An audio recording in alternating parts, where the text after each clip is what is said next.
Who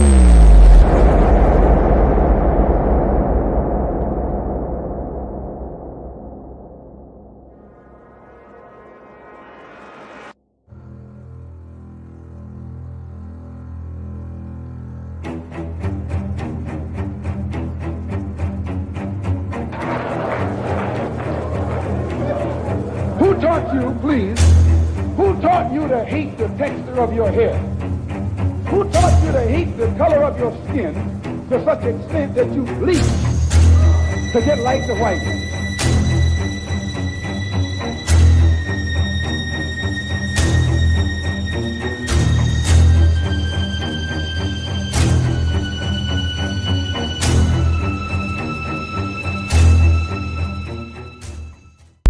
Well, but he's just not a teacher.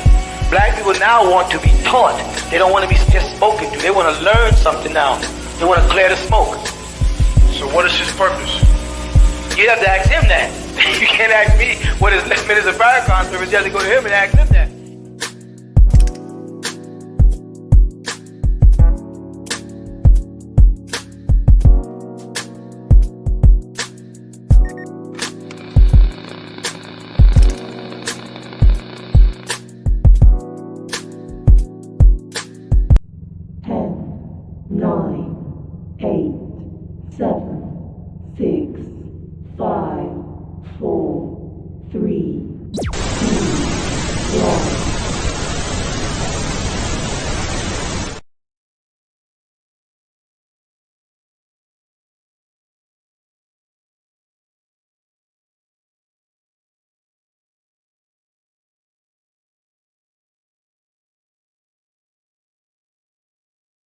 Thousands of Americans taking to the streets, protesting the Trump administration's arrest and deportation of illegal immigrants. Well, tonight, downtown Los Angeles is under curfew. President Trump has deployed 4,000 National Guard troops and 700 active duty Marines to help manage the crowds. In Chicago, someone drove a car through a crowd of protesters, nearly hitting dozens of them. And in New York, protesters shut down city streets. Everyone with a clear message to stop the detentions and arrests. We've seen a handful of protests here in Georgia, too, and tonight hundreds of protesters gathered at Northeast Plaza on Buford Highway in Brookhaven. There was at least one arrest that we know of. Despite that arrest, the protest has remained peaceful, we're told. But within the last half hour, police have told protesters to leave or face arrest. That's where we find Fox 5's Christopher King tonight. Christopher, what more can you tell us? Well, Russ, Courtney, there are lots of police out here, and there's a massive row of police cars out here. Just take a look over here. Police, a short time ago, as you were mentioning, telling the crowd to leave. Police say they could arrest protesters and use physical or chemical methods to disperse them. Now, we just heard some type of explosion a while back. Don't know what it was. There were hundreds, if not thousands, of protesters out here. They're largely moving on down Buford Highway. They packed Buford Highway and Briarwood Road, many carrying signs and chanting. They're calling for an end to mass deportations. Police from Brookhaven, Chamblee, and Georgia State Patrol are out here. Some were in riot gear. The people are passionate, they're loud, but they're peaceful. So far, we've only confirmed one arrest. Demonstrators are protesting against the Trump administration as it ramps up mass deportations. The administration cracking down on immigration. We spoke with some protesters. They worry about their communities. And peace, good brother. Peace, peace, peace. Peace and love, family. Peace and love, peace and light. Well, we're here. We at it. Remember the Alamo. This is exactly what I'm thinking as I'm watching this, man. Peace, good brother. What are your thoughts on what's taking place? Peace and love, good brother. Thank you so much for having me on. Much respect to the Minister of Information, the listening audience, and those who want to catch this later. I'm in shock. I'm in awe. I can't believe my eyes. Crazy. Okay. Keeping in context, I'm sorry, my background, y'all. Kids in here, but keeping in context with with how we do it. Shout out a couple of responders, first responders. Are you dumb? Islam, peace, brother, peace, sister, brother. I'm not sure. Peace, and love. Juicy Christ, that cracks me up every time I read that. Because we call them the Juicies anyway, right? Yeah. It's like Jewish Christ, crazy, which he was. Juicy Christ, peace and love. He said, "Give me my land back, colonizers." Hey, we're gonna talk about that too, man. True King always in the building, holding it down. It is cold. They doing it, man. Craig Smith, peace and love to you, brother. Thanks for tapping in. Conscious Connect always in the building, holding it down, and of course, we cannot get started without Dr. Hope, always holding us down in the building. PhD, Dr. Hope. Appreciate that. LBC Photography, peace to the God, peace and love to you as well. A couple more twins. Twins. I said that right, twins. Peace and love to you. UTLS, United Through the Life Struggles. Peace and love to you. And NGSDWT, they aren't respectful. Pack jet full. Oh wow, that's crazy. Crazy word.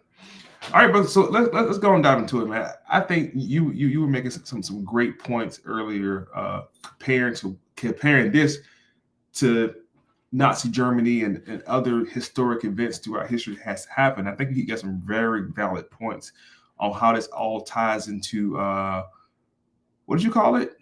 Some type of, it wasn't Marxism, some type of social collective. I think you had mentioned earlier. I would love for you to just dive right into that and put us up on game real quick. Oh, sorry about that. Yeah, cultural Marxism. Cultural Marxism. There we go. Yeah. Could you please explain what that is as compared to what we're seeing right now? Yeah, absolutely. So this is the picture I wanted to show, and based off what I've been going over as of recently on Crumb TV, you may be familiar with the person, the very first person that we're looking at, the Happy Merchant, otherwise known as a name that starts with a K and ends with the E. There's an I in there, and there's another K in there as well. But we call them the Happy Merchant anyway. So yeah, with that said, they're uniting together with other so-called races to go against a superpower. So the War family, number one, okay, no, keep it short. Marxism is the very first form of socialism. So now we're going to show unity by coming together as the races. So we're going to unite all the races to fight one particular race. That's cultural Marxism. Okay, that's fair enough. I want to address something that's just seen in the comments.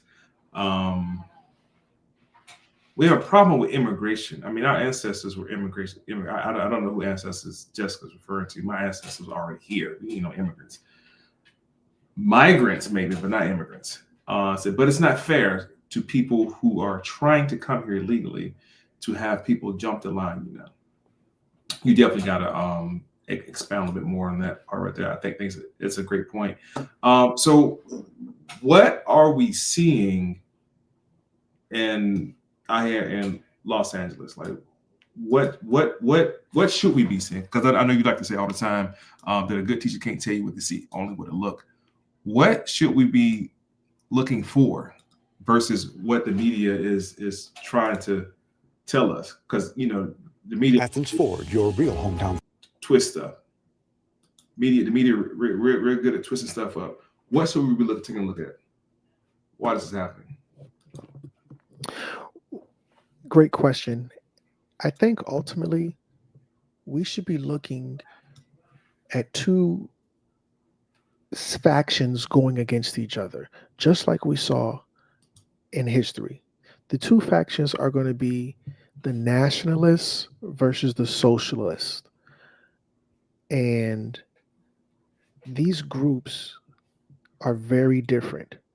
So Trump, on several occasions, has acknowledged that he's a nationalist. Let me I'm gonna see, can I share screen and see if I can find that? Is that okay? Yeah, for sure. Okay, let's see what we can see here. Where is my, is this the window? Yeah. Oh, I didn't want to do that. Sorry. Hold on. Here we go. I did something wrong, but I just fixed it. 2 seconds. Oh, dag, I'm doing the most. All right, put that back. Now I can share. Sorry about that. All right, here we go. Check this out. Share. Should be a blank screen somewhere.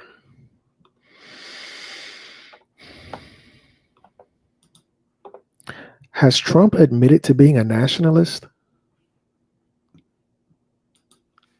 So this is from Political, and it's really simple. It says, Trump, I'm a nationalist. This is from 2018. This theme has morphed into things like America First. Have you heard Trump or anybody say America First in the last year or so? Trump had been kind of leading the crowd with saying that. However, individuals out of Texas have always said that.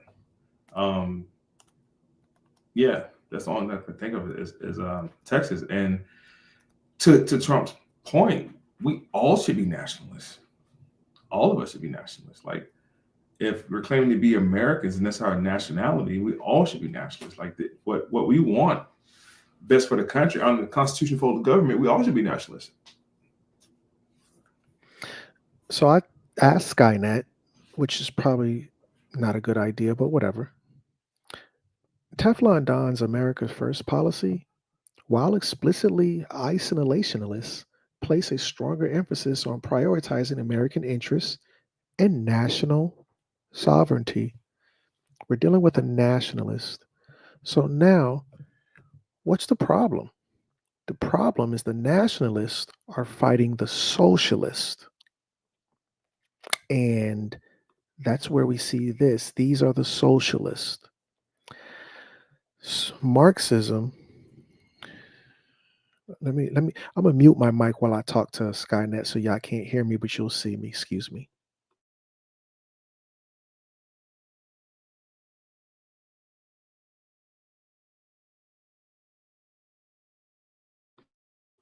All right, I'm gonna unmute my mic now. You can see what I asked. So let's just set the baseline, family. Karl Marx is a juicy. So when we say Karl Marx, They just want to always make sure. they always behind that. They always behind something, bro. This is crazy. Okay. I'm on the Right. I'm Crazy work, man. Please continue, bro. okay. They don't understand the thing. I'm sorry, excuse me. Yeah, so now Karl Marx. Karl Marx comes up with Marxism, which is basically socialism. Let's make sure I'm not confused. I might be confused. Let's check. Is Marxism socialism? Yes, Marxism is a form of socialism. And just keeping it simple, I'm not going to read all the extra details. It's basically one for all and all for one, which sounds awesome until everybody's not pulling their weight. Then it becomes a problem. And in real life, there's always going to be somebody that don't pull their weight. And the question is, how do we deal with that? So this is what I'm going to show you. The nuclear family. When we say the nuclear family, the nucleus of what? The nuclear family is the nucleus of the nation. If you break the nation down to a state, state to a municipality, which would be a city, a county, a borough, or whatever. Federal, state, municipality, which is, let's just say, city. From the city, you go to neighborhood. Break down the neighborhood. Neighborhoods are broken down into homes. If you break down the home is consisting of the nuclear family. Why nuclear? Because it's the nucleus of the nation. So these are our options. Should we be nationalists and say focus on family? Or should we be socialists and say let's focus on the neighborhood, the city, the state, the nation? Which I say is a good question on paper, but in real life, it's a no brainer. We can't help the neighborhood. We gotta help the family. So now this is what it looks like. The Pareto principle. Freaking burrito. Pareto. The Pareto principle should really be called the Pareto principle, which means things occur in 80/20s. Here's some examples. 80% of the women are having boop, boop, boop, boop with 20% of the men. 80% of the work is done by 20% of the employees. 80% of the traffic only occurs 20% of the day. Things just happen in 80/20s. That's life, that's nature. It's called the Pareto principle. Why is that important?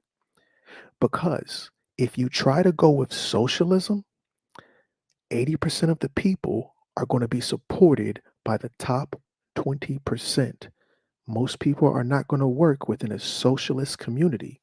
So now, instead of trying to build the community, we're going to build the family. That means we don't deal with single mothers. That means men out there who just want to have fun. That means kids who ain't got no parents. These are all problems for the nation. These things don't make the nation stronger, they make the nation weaker. So now you guys want to talk crap about nationalists. Let's talk about a nationalist and see how they dealt with it. Did Vlad the Impaler lock all the poor people up and burn them in a house? Let's see what Skynet says. Based on historical accounts, Vlad the Impaler is said to have invited poor and sick people of his land. Yeah, the sick people as well. If you're a single mother, if you're a sick person, if you're an old person, if you're a homeless person, if you're a threat to the community and you're bringing us down, you're not investing in the community, then you're a problem. So now he invited poor, the sick, and all in his land to a great feast. And then after the feast, he locked them all in the hall and burned them all alive. That's one way to get that to handle the homeless problem. That's one way to get rid of the vagabonds and the bums and the people in the corner begging for change. Damn. This is a nationalist. These are things done to strengthen the nation. Now these people won't be a burden on society. Let me give them one or two more points and then I'll land the plane. So, listening audience, my moniker when I first came into YouTube was America's favorite racist. I used to come on the internet and tell everybody I was your favorite racist and blah blah blah and this and this and that. When what the actual truth was, America's favorite racist is Archie Bunker. Is Archie Bunker America's favorite racist? Let's go to all. Whether Archie Bunker was America's favorite racist is complex and subjective. They're playing around. It is said that Archie Bunker is America's favorite racist. Remember, Archie Bunker was the one who birthed I'm sorry. All in the Family was the TV show that birthed Moving On Up. What's it called? Moving On Up to the East Side with George Jefferson. What was that called again? The Jeffersons. The Jeffersons. All in the Family birthed the Jeffersons. Remember, the Jeffersons, he would call people crackers, slam the door in a white person's face. Y'all don't press 000 if you remember the Jeffersons. George Jefferson was the favorite black people's racist. Was George Jefferson's racist?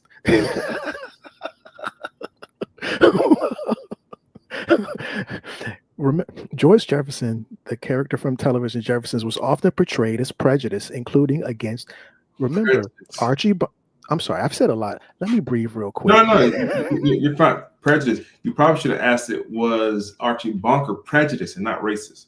Okay, fair enough. But the moniker is America's favorite racist is Archie Bunker. And the spinoff from All in the Family was Moving On Up. And the black version of Archie Bunker was George Jefferson, America's favorite black racist at that particular time. I Right. digress. I'm sorry. That's it. Facts. You're right. So the point is, if you listen to the Archie Bunker theme song, he says, everybody pull their weight. And then the wife, no need for a welfare state. Wow. Those were the days. In a socialist society, it's called a welfare state, where you are a burden on society. Mm.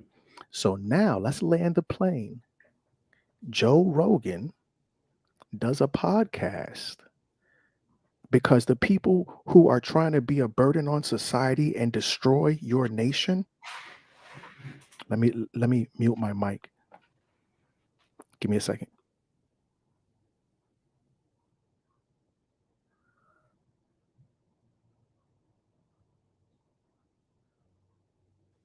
Okay. These people who will come and drain your society and be a burden on your society, they keep getting kicked out of countries. So with that said, let's play this video and you let me know what you think, listening audience. Where's mine? And check this out.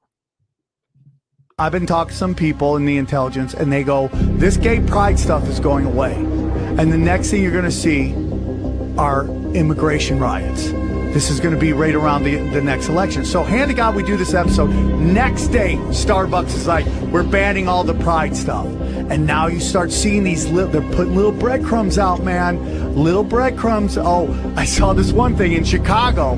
Oh yeah, illegal immigrants are upset about where they're staying. And these illegal immigrants who speak no English are holding up perfectly written English signs saying we're tired of how we're being treated. And now you're starting to see this over and over again. Eric, so everyone's always like, when all these Republican governors are like sending these immigrants all over the country, everyone's like, yeah, you're showing those Democrats. Bro, they're moving assets. I know it sounds crazy, but that is 100 what is percent. What do you mean they're moving assets? Dude, these guys coming into the country, bro. Have you seen them? A lot of them are Chinese, and a lot of them are military-age people. Too. And I'm telling you, they're moving, and this is what's going to be right around 2024 election. Immigration riots, people going nuts, and as listen to this, and you'll start seeing all the little breadcrumbs. I'm telling you, that's what they want you to think. You're buying it. Oh, I thought they're moving assets, bro. You're the puppet. They're moving assets. What do you mean, like military people? Dude, study the Bolshevik War. It is happening in real time. 100%. But I just wanted to get that out to everybody because I'm trying to warn people. This is what's next.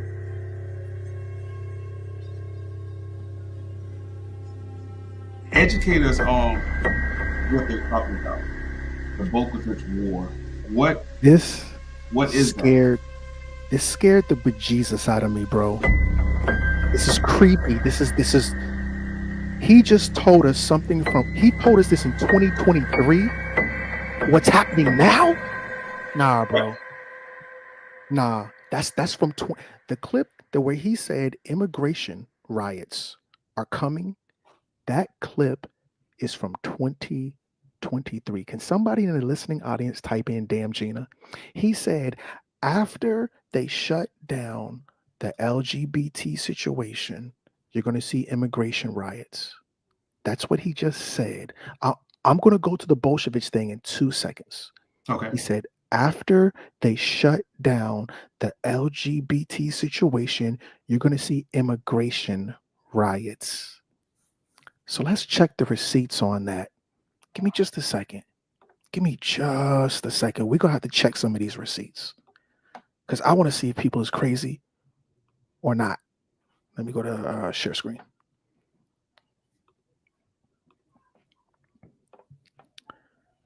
In 2025, this has been a very big deal. The whole DEI situation has been a very big deal. I don't know if Target's going to be with us or for how long. Are they going to be like Kmart? Are they going to be a dinosaur? Damn. Because we're seeing where these people had to cut ties.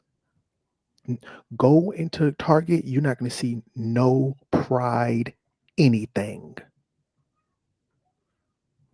So now you got that. They just passed a law. They changed the algorithm or whatever, where now online you can say people from the LGBT community have a mental issue and it cannot be labeled hate speech. That just got. Do you remember them saying that? You can now say that they have a mental issue and the internet won't say anything. Yeah. Facebook won't say anything if you address the LGBT as a mental issue. Is that true?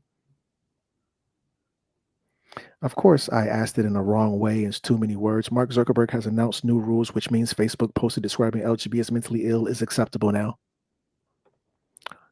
Let me see. This is what year is this? January 10, 2025. So all of this is happening in 2025. So now, how was he able to predict that? Well, if you know about the Bolshevik War, then it's a no-brainer. Well, Crumb, how do you know about the Bolshevik War? Easy. I did this video, and at the time I didn't think about it or realize that history was repeating itself.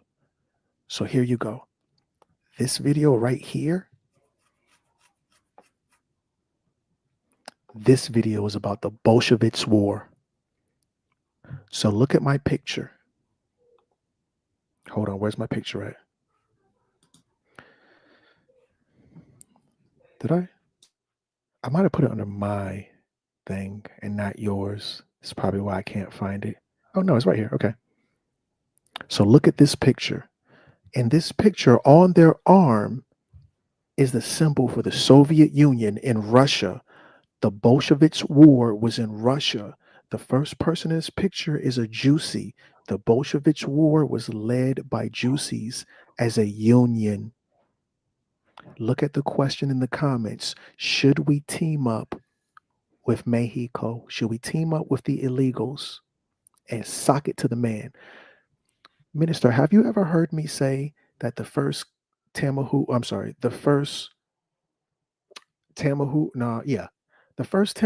from out of the Caucasus Mountains were the Juicies and they followed behind Musa? Have you ever heard me say that? Yeah. A lot of people will tell you the Juicy's biggest enemy is the ones that never came out of the caves or the ones that did not follow Musa. Now, let me ask you, are those the Khazarians? Or the reason I'm asking, because I keep having this notion like we should call them out. Who were they? The Khazarians or another sect? Well, they haven't nationalized at this point. Got it. They just got civilized, or reformed. They just went through their reformation. They just got civilized. Musa leads them out of the caves and he leaves them to the north side. Moving on up, they move up to the north side. On the north side of the Caucasian Mountains, they establish a nation or empire called the Khazarian Empire. And they wage war on the Nordics or the pale-skinned Europeans from the north. These are southern Europeans. They're waging war on the northern Europeans. Right. And they've been waging this war ever since they came out of those caves. Because the reason they're waging this war is because he stands in between him taking power. If the Juicy gets rid of the Nordic, then he will assume power and make us all Goyim, and he will rule the world from his seat in Israel as the capital of the world, Tel Aviv. Damn. If he unites with us and takes out him, that's why Hitler told you during World War III, then you're going to put some during World War III, you'll realize who the real enemy is and you'll put some respect on my name. Of course, that's not the perfect quote, but that's the quote to some extent. Once you realize who your enemy is, Goofy, then you're going to put some respect on my name. So during the Bolsheviks war, they created the gulags. The gulags became what? This minister, don't say anything, please. Master students, I know there's a couple of you in the building. Master students only. After the gulags, what came next? The gulags birthed what? What did the gulags birth? Do do do do do. After this, I'm letting it play. Do do do do do do do do do do. Dag, y'all. That's why I gotta do these videos over and over again. No problem. The gulag. No, the gulags are work camps. The gulags birthed concentration camps. The gulags birthed concentration camps. And they start moving people around via the railroad train tracks. Now, go back to America. Remember when they moved those people to Kamala Harris' house? Those weren't immigrants. Those were agents. We are under attack. There's a war going on. That's why the military is going to California. They don't want public panic to erupt. But there's a war going on, and it's being led by juicies.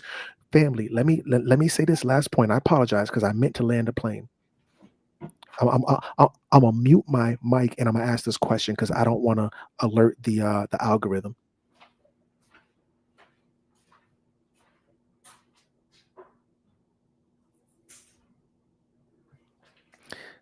So there we are. There we have it. Yes, Mexico's current president, Claudia Sheinbaum. That's interesting. Sheinbaum was has juicy heritage. Right now, I don't know if you understand it or not, but we're going to war with juicies. This whole immigration thing, hear me now, understand me later. We're going to war with juicies. That's why he was able to predict this. This is the Bolshevik war where we create a Soviet Union to put your tail back into a concentration camp somewhere in a comfy cell over in El Salvador. I yield. I'm done. I land my plane. No, I wanted to you to explain the connection between. Well, you was doing. I guess you did this then. Yeah. So the juicies in America who is doing this right now are the same juicies in America who made you. Y'all sitting here blaming black people for the George Floyd situation. What number are we on? Press 111 if you understand that was not us. That was Antifa. During the George Floyd riots, press 111 if you know in your heart of heart chakra that was not black people, that was Antifa. If you know it was not us and you know it was Antifa during the George Floyd riots, then press 111. So what they're doing is this. They hijack the energy to stick it to the power so that they can take over.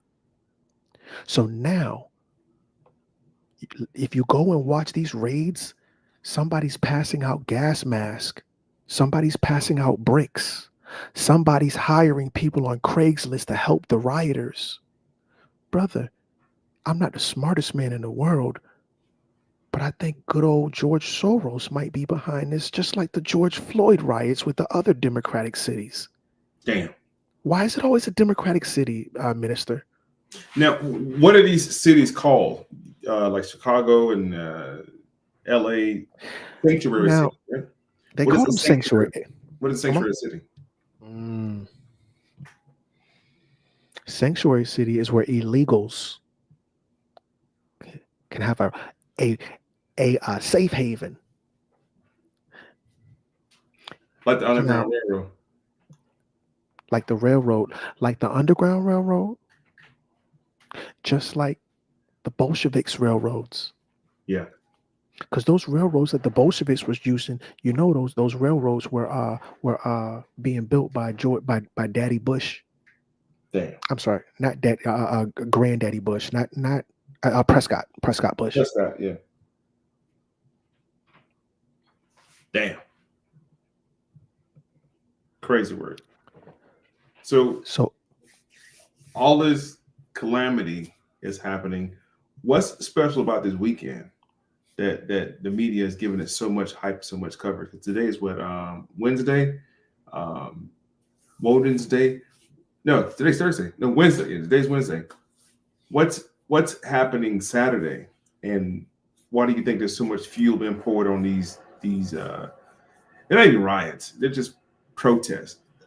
I think the media use certain words to exaggerate shit, but these are just protests at best. These are not riots. Like, nobody's injured, nobody's hurt, nobody's stealing or looting, or whatever the case is. And the cars that they're burning are those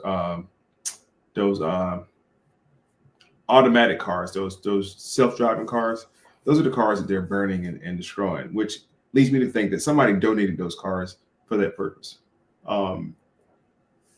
I think it's a whole bunch of crock of BS what's happening.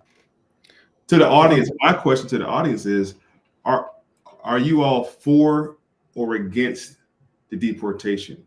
And while you ponder on that, ponder on getting these tickets for June 28th. It's a lot going on in June, man. A lot of energy in June. So we're going to harvest some of this June energy and get you guys to come out June 28th. A couple tickets are left, I think it is, and then get those Zoom tickets. Crom's going to do a little bit of traveling also, right? This Saturday. You're traveling this Saturday, and I think the following week, right? Yeah. So this Saturday, I'm going to be in Detroit with Chief Pontiac, otherwise known as Rod Hayes. Then the next weekend, I'm going to be with Jamar Milton. He's a signed rapper. And then the last Saturday, I'll be out there in ATL with the Minister of Information, and he's gonna do the Big Black Lie, and we'll go over who's who and what's what. It'll basically just be like a live with we'll go live with a live studio audience.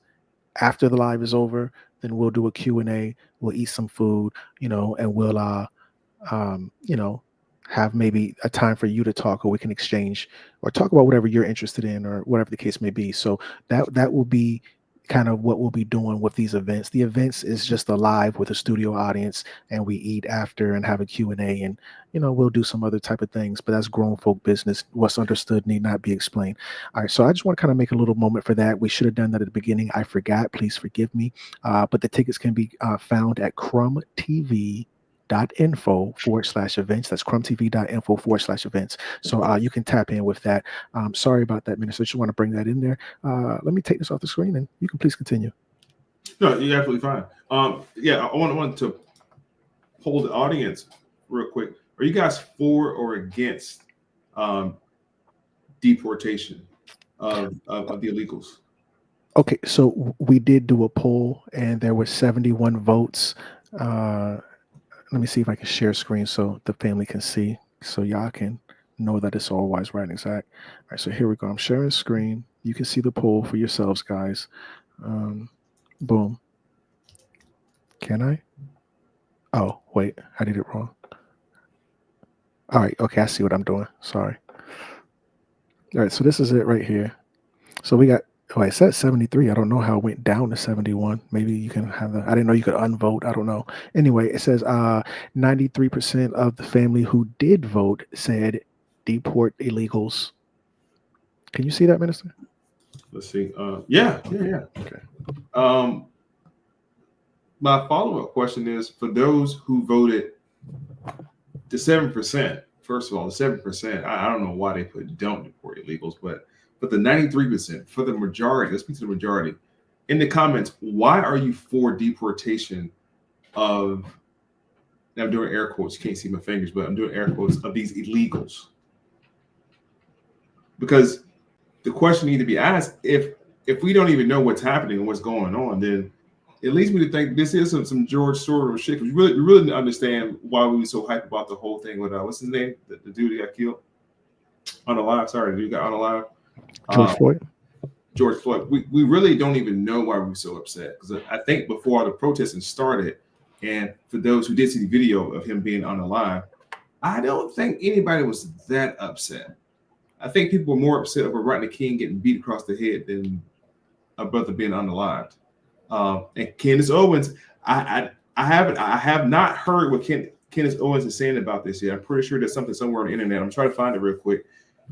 Candace Owens said that, like the last couple of weeks, I've been really listening to Candace Owens, and she makes a lot more sense about what she's talking about, bro. She said when George Floyd was on the ground screaming for mama, you remember that? When he was mama, you remember that? Vaguely. I don't remember him saying nothing, but vaguely. So George Floyd, when he was on the ground with the knee on his neck or whatever, he screamed out, not only the I can't breathe, but he screamed out mama. And there was there was a wave of black women saying that was a dog whistle, so to speak, no pun intended. That was a dog whistle for black women to stand up and unite, to stand up and help a black man. That was the narrative.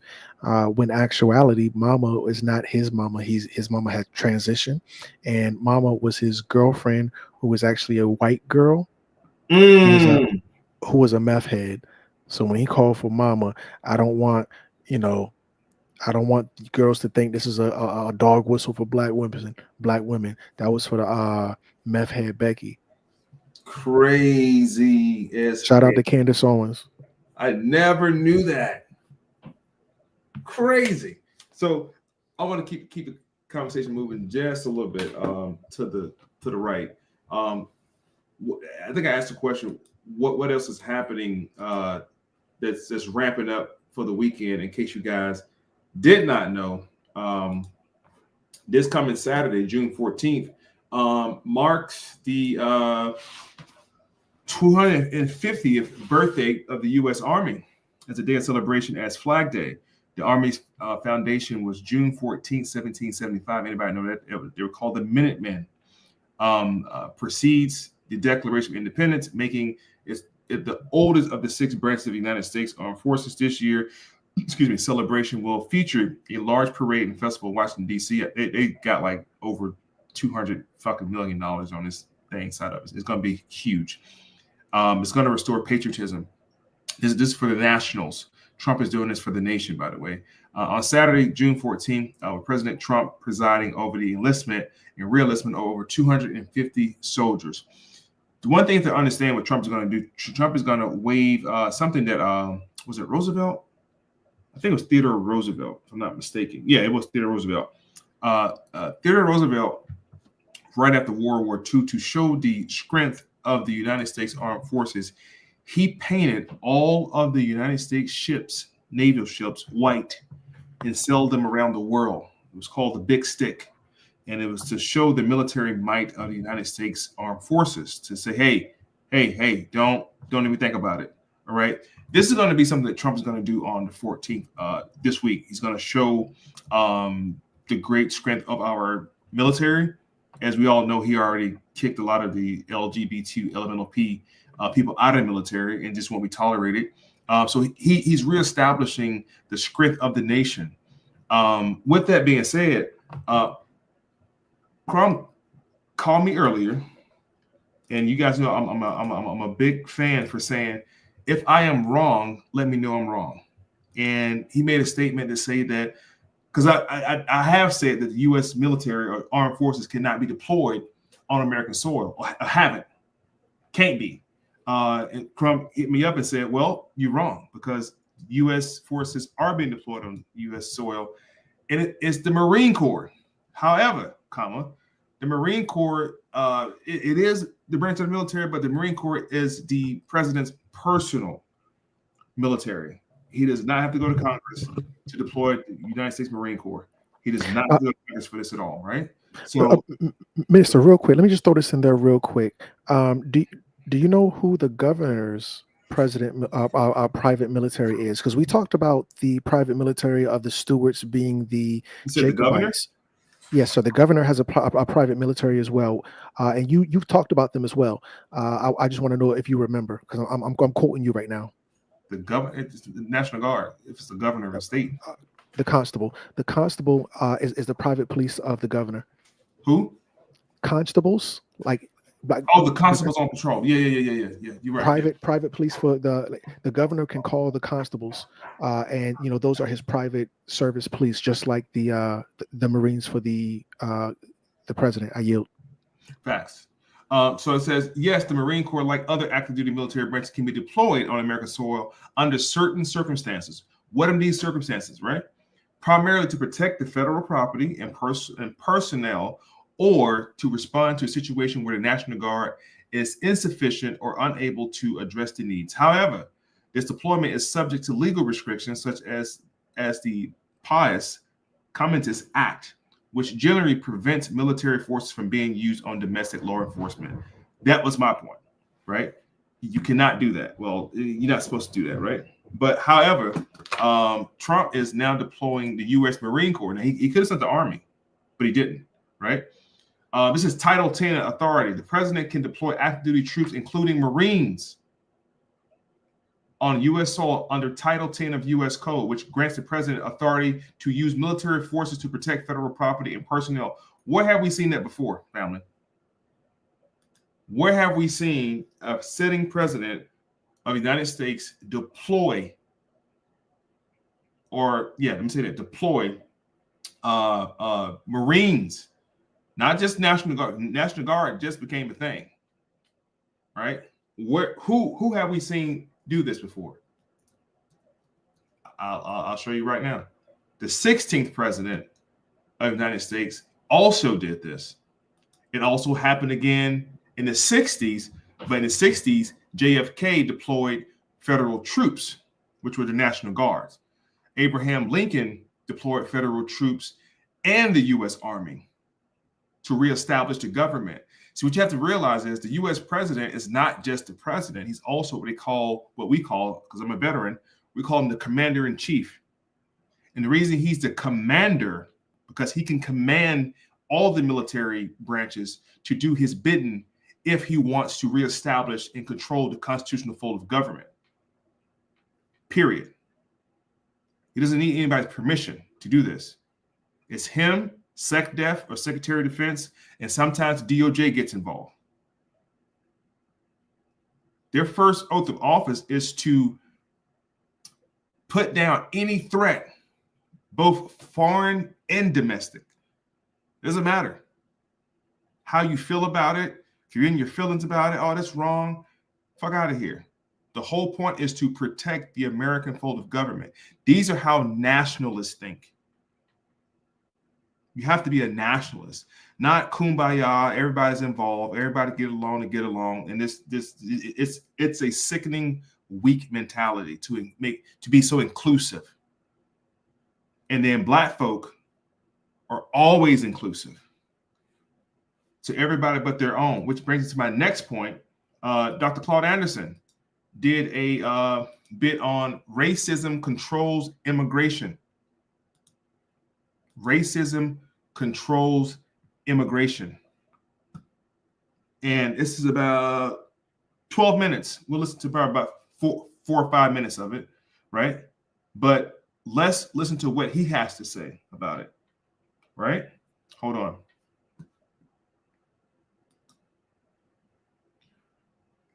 So Cali used them in a judicial, not executive. Executive only used them in the South.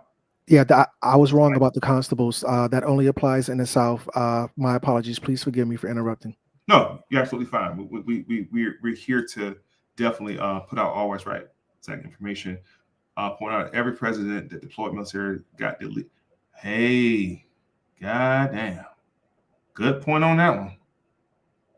Good point on that one. And got taken out publicly too. I mean, JFK for other reasons, and Lincoln for other reasons, but you're absolutely correct about that. Let's check out Dr. Claude Anderson real quick and listen to what he has to say. And, you know, I'm taking the stance that our people personally, my people, right? Because I don't know what this fantasy of ours is with brown folk, how we think that they're just so cool, and the Mexicans are the Negroes of the Latino world, right? They don't like you. Okay, let's be clear. They don't like you. They don't. They tolerate you. They smile in your face.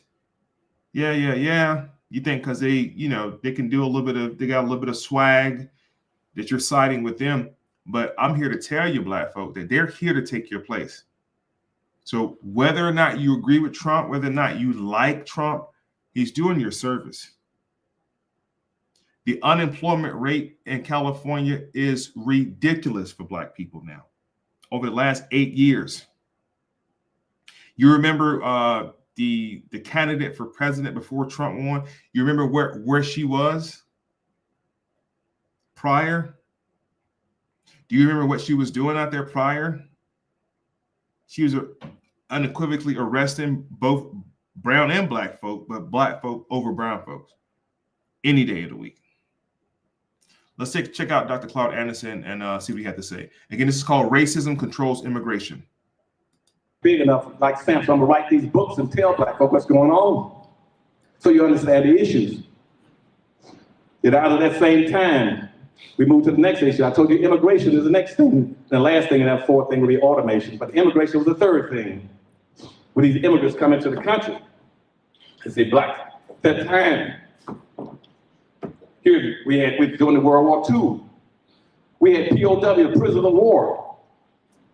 I'm a small kid. Every day I had to walk downtown to help, to earn a little money, pennies, to help the family sometimes. And as you walk by, and I walk by the prison camp right there on Liberty and 5th Street, and they had all these German prisoners in there. As we walked by, they would give us the finger and drop their pants and moon us and show us their butts and make fun of us and try to spit on us. These are German POW, prisoner of war. At the same time, all our black soldiers oversized fighting in Germany, fighting Germans. And these Germans were out there playing ball, volleyball, tennis, and behind a fence. When I would go downtown to the movies, the whites, and look at the whites, they had the best theater. Guess who was going in? All the prisoners of war, like Germans going to the prison of war. They sat in the best restaurants and the best theaters, ate the best food.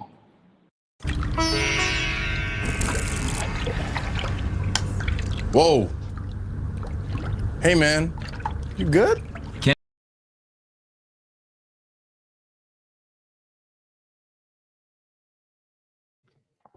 I think you got to hit skip ad. Yeah, it's okay. Apologize for that. Hold on, let's skip that real quick. There we go. Because I found out later on because of the immigration policy in this country.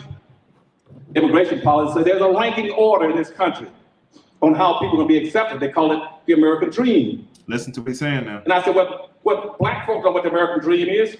They got all these damn college degrees. And I asked them, you know what the American dream is? No, I don't know. It's set up in the national policy in 1790, 1 year after the ratification of the Constitution. And the Constitution was ratified in 1789. And next year, the first thing that Congress did was enact what they call the first nationalization and immigration law, which set up. Hold on. Can anybody in the audience also tell me what else happened in 1790?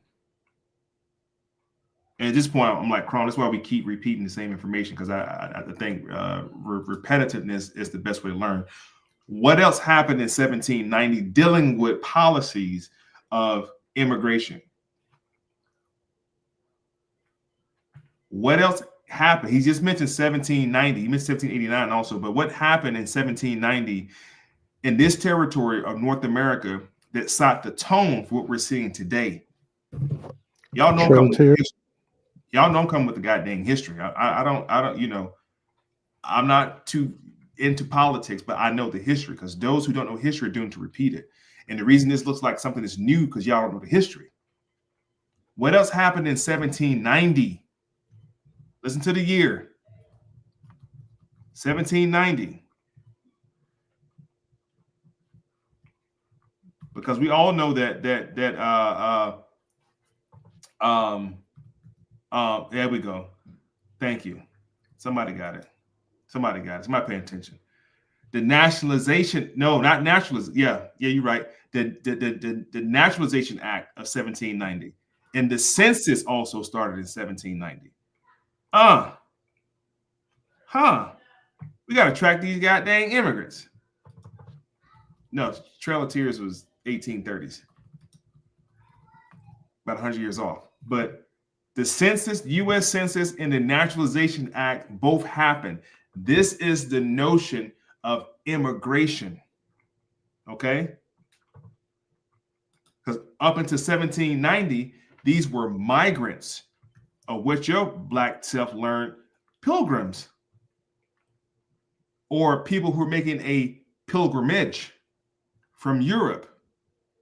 We see this happen again in the 1920s when America cried out to Europe, send us your sick, send us your poor. And then we see Ellis Island happen. Then we see the vagabonds and the criminals and just the garbage of Europe show up at the shores of New York. And they document them coming through Ellis Island. And they come over and they begin to take all the jobs. From who? From Negroes. Because the Negroes went north in the 1920s. That was the second Great Migration. The third Great Migration was in the 1960s. What was the first Great Migration? Well, that was the Trail of Tears. This is the second Great Migration in the 1920s when Negroes went to the north. Detroit, Chicago, New York, Philly, Boston, Jersey, and took all the jobs because we were the stevedores. Look at what a stevedore is. We were the merchant mariners. And then them Italians and Grecians and Germans, when they came here to America, they were poor. So this sets up what Crum was saying earlier. This sets up the social state of America. Let's ask Skynet. Let's ask Skynet. Let's go here. Give me a second. Let's ask Skynet real quick. Who was welfare originally established for? The welfare program itself was originally established. The welfare program in the United States was originally established to assist needy children and their families, the elderly, and those with disabilities. The Social Security Act of 1935, a pivotal moment in welfare history, introduced programs like aid to dependent children, ADC, which aimed to support children deprived from parental care due to various circumstances. This act established old age assistance and aid for the blind. This was not set up for Negroes. In 1935, we were doing pretty good. Pretty good. Really good, actually. Really good, actually. We didn't need no government assistance. That nuclear family Crum mentioned earlier, watch this. Watch this. Black families in the 1930s.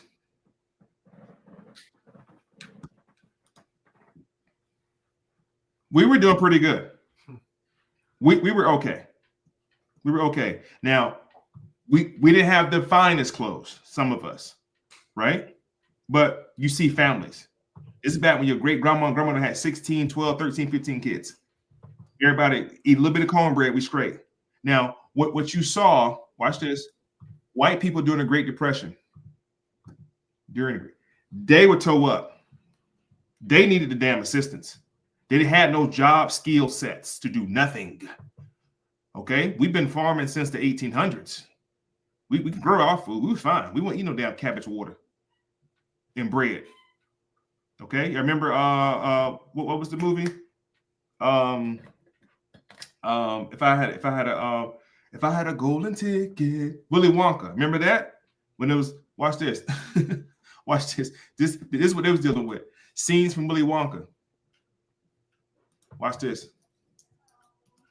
The grandparents. I'm gonna lay my plane in a second. Give me 1 second. I got y'all. They're 4 or 5 in the bed, eating cabbage water. This is what they look like. The early Jewish ghettos in America. This is what they look like. Toe up. Toe up. From the 1920s when they got here off Ellis Island through the 30s, through the 40s, through the 50s, until they gave the Italians the fire department and gave the Irish the police department to come in your neighborhoods. And this is the big thing. I don't know if you guys are watching the series with Forrest Whitaker. It's called let me show you, The Godfather of Harlem. Watch this series. It shows you the strife and the struggle between the Italian mafia, who wanted Harlem. Okay? Why do they want Harlem so bad? The Italians wanted Harlem. The Irish wanted Harlem. The Juicies wanted Harlem. Right? 1920 Renaissance, New York. This is why. We had the goddamn cotton clubs, the boom boom rooms. Remember the movie Life? We had it going on. Look how we dress. We good. We always been good. So this social reform welfare state was never created for us, but for them. Not for us, for them. We don't get involved into this idea of this social Marxism or this all-inclusive, let's get together, until when? I'm gonna show you when we got involved because they knew if we get the black woman on our side and get in her head, the black man don't stand a chance, and we begin to demonize him and his behavior. He don't stand a chance, and it begins to erode the nuclear family. Before there was an LGBT movement to do it, the LGBT movement was just the sugar on top of the cherry on top of the cake to erode the black family. I got 2 more points. Watch this. Now, 1920s. Let's go to the women's rights movement. This made it inclusive. They didn't want the black women involved. It's called the women's suffrage movement. I apologize. This is part of that social machine that Crom was talking about. It's been here. It's been here. We're just seeing another variation of it. This is also a socialist movement as well, to get all the women involved. They didn't want the black woman involved. Black women, you've never suffered under us. You were straight. The whole idea of barefoot and pregnant came from the white Italians in New York. Why were they saying barefoot and pregnant? Because they had to increase their population. White women were made to stay at home and birth children to get the population, get the numbers up. We've been having 16, 17 children since slavery. We've been good on our population. That was them. We adopt their movement and their struggles and their strifes, right? Can anybody tell me what that word is called when we begin to adapt our oppressors' struggle? What's that word called? I say it all the time. It's a psychological term that was introduced in the 1960s by Carter G. Wilson. Psychonegrosis. The psychonegrosis began to happen at this point. This is a socialist movement, right? Now, we begin to have our own social movements. The Black Panther Party. Black Panther Party grew very popular. I think Crum, you said earlier, a lot of the ideologies from the Black Panther Party were adopted at some point by some of these left-wing social parties in America. Now, America gives white women welfare. Black Panther give our women WIC. They created WIC. WIC was not a government program ever. It was a community program to make sure we eat, we taken care of. We never had a handout from the government through the 30s, 20s, 60s, 40s, 50s. We didn't take no government handout. We didn't need it. Now, what movement happened to counter this movement? Because they figured if all the Negroes get on board with this ideology, knowledge of self, right? And the Black Panther Party later did become inclusive to include our Hispanic brothers and sisters. They did become inclusive. It said power to the people, they said, was a slogan. All the people, for the people, empowering all people. But we first, though. We're going to empower ourselves first. Now, to counter this movement, because it's the 60s, Marxism was high at this point also. Okay? One more point. What movement countered this movement? Civil rights movement. The civil rights movement countered this movement. They brought in another socialist. Remember, they began to call Dr. King a socialist, a communist.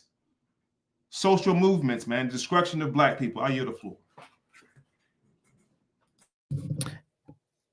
Yeah, I wanted to ask the family. I think we got like, I don't know how many people in the room right now, but it's like 72 likes or something. So we can get the likes up, family. I'd be humbled, honored, grateful. I'll say a couple of closing thoughts.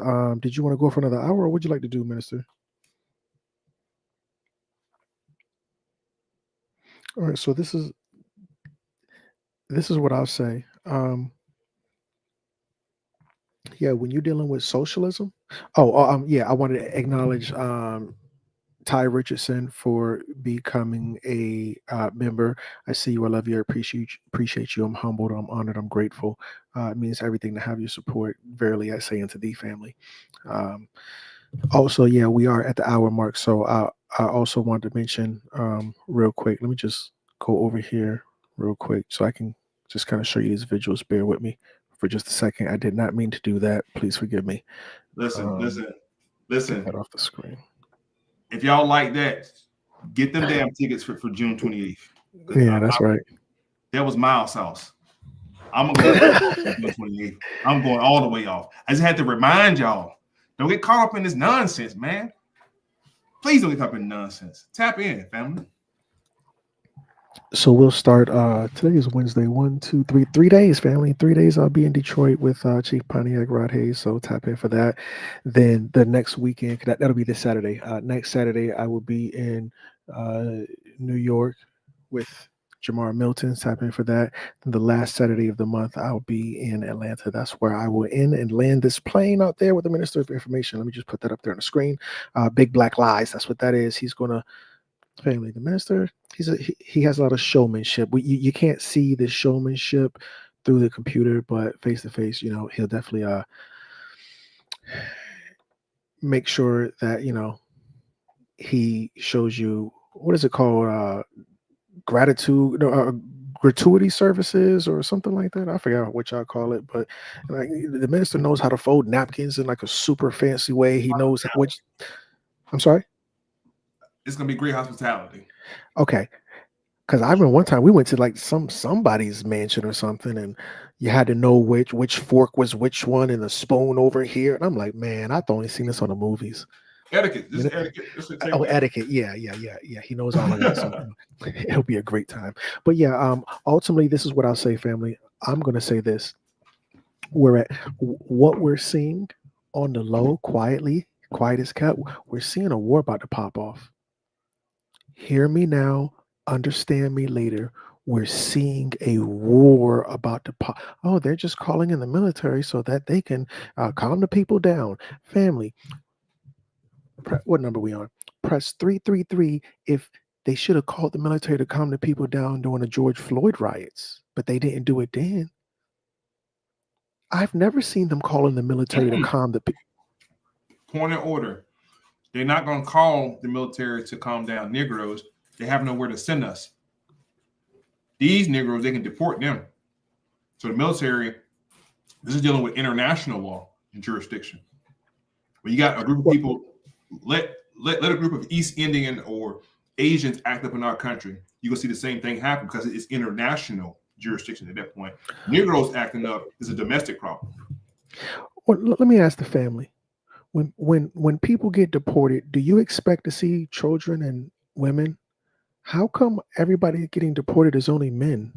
I haven't seen any children get deported. I haven't seen any women get deported. It's only men. It's only military age men. I haven't seen no elder men, no minor men, only military age men are the ones that focus. Oh, Crum, yeah, this is just about immigrants. If it's just about it, why not kids?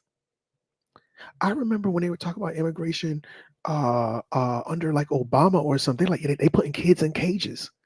Then under the other administration, you saw kids involved. This administration, you're not seeing children, you're not seeing women. What I'm talking about is what they said on a Joe Rogan show. You, oh, he's an agent, she's an agent. Stop. Agent is so 1990s. Agent is such a broad stroke. These people aren't agents, they're government assets. Oh, Vlad is not an agent. Vlad is a government asset. Oh, Adam 22. Adam 22 is not an agent. He's a government asset. So now what you're seeing with these people, these are government assets for other countries. That's why when it came into Texas, Texas sent them, they said all these Republicans sending these assets to the Democrats. Texas had shipped a bunch of government op assets to Kamala Harris's house. Those weren't women, those weren't children, those were adult men. Because they knew then silent weapons for quiet wars. Bill Cooper tried to told you. I'm just being funny. He tried to tell you. I think we're seeing a silent war. And because the Juicies are leading this in Mexico, we know this is their forte. George Soros loves to fund chaos. I yield. No, that's a great point. That's a great point. What else? Let's see here. I was talking about this Saturday being the Army birthday. It's somebody else's birthday too. This weekend. Gemini season. The reason this is also a big deal about what's happening. Can I talk about the zodiac aspect of Donald Trump? Yeah, because I'm gonna go right into the geometrium. So yeah. So now, Donald Trump birthday is this weekend. Yes, silent weapons for quiet wars. That's not something I made up. That's a CIA quote from Bill or William Cooper in a book called Behold the Uphill Horse. Anyway, Donald Trump is a Gemini. We are in the dead heat of Gemini season. And I can't wait till we get out of it. I'm just joking. Shout out to all my Geminis. Craziest bunch I ever met. No, I love Gemini, seriously. So yeah, Gemini is governed by Mercury.